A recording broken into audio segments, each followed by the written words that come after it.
Date et lieu de naissance, Katanga. Province d'origine, mes parents étaient venus d'eux, c'est marqué. Et on décide de nous chasser. Et nous avons été chassés la première fois dans les années 60.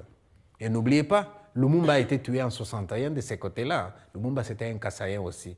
À ce moment-là, ça ne va pas aller, les Kassaïens dehors. Nous sommes partis. Quand Mobutu va reprendre le pouvoir, il se rend compte que pour diriger le Congo, il lui faut de l'argent. Et la GECAMIN, c'est ça qui donne l'argent au Congo à ce moment-là. Alors il dit, mais ces gens-là, moi j'ai besoin d'eux. Hein. D'autant qu'on avait tous, c'était des gens qui avaient une expérience professionnelle de plus de 20, plus de 30 ans. On va nous rappeler. Et Mobutu va instaurer la paix. Et puis on va de nouveau vivre convenablement.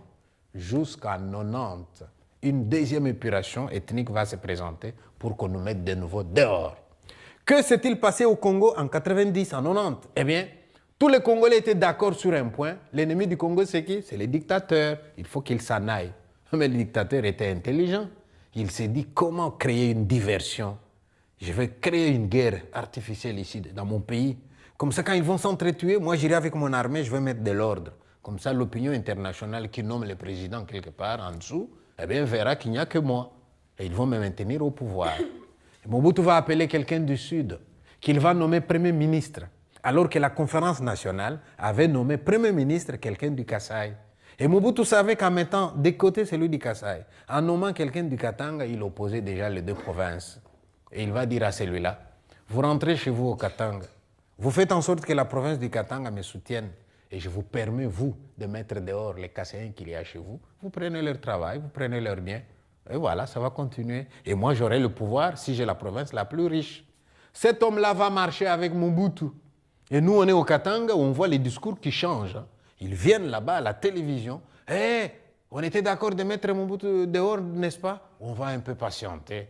Parce qu'il n'y avait pas que lui comme ennemi. Nous avons deux ennemis. Mobutu d'un côté et les Kassaïens de l'autre. Alors, qu'est-ce qu'on va faire? On se sert de l'un pour vaincre d'abord l'autre. Alors maintenant, on va d'abord coaliser avec Mobutu pour mettre les Kassaïens dehors.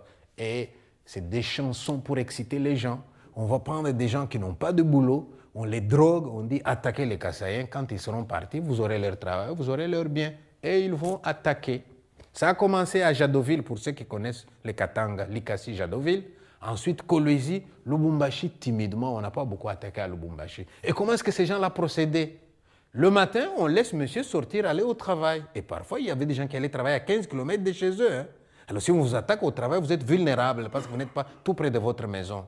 On laisse les gens sortir le matin. Et dès qu'ils arrivent au bureau, on vous attaque sur le lieu de service.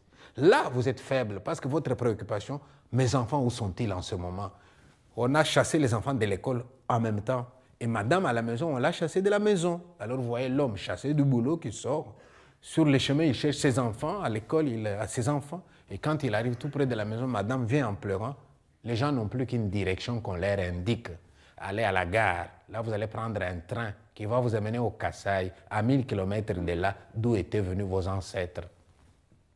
Mais le fameux train qu'on demande aux gens d'aller prendre, n'allez pas le comparer au vôtre. Hein. Quand j'arrive moi dans une gare en Belgique et que